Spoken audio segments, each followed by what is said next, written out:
Karo metu arba iškart po karo valstybės daro skaičiavimus gyventojų, kiek žuvo, kiek kareivių surinko, kiek galima dar surinkti ir taip toliau. Žinai, labai tas svarbu.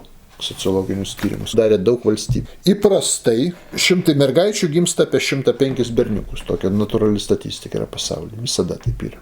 Karo metu arba iškart po karo dar kurį laiką pastebimai išauga berniukų gimimų skaičius.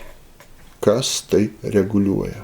Neva tyrimai buvo daryti, kad moteris gyvena be vyrų, kareiviai be moterų ir kai grįžta iš karto ar atostogų pareina, ar po karo iš karto, kai didelė labai aistra, tai gimsta daugiau berniukai.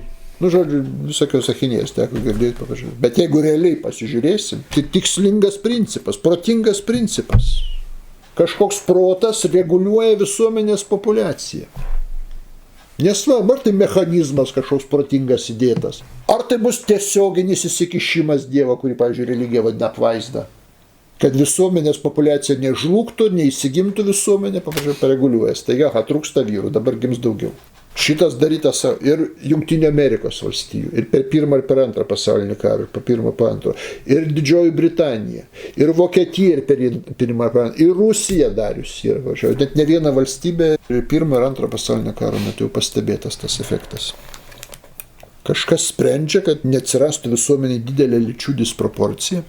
Kaip gimda žino, kad dabar daugiau berniukų reikia gimdyti. Trūkumas vyrų. Kas tai reguliuoja? Nėra už to proto jokio Dievo.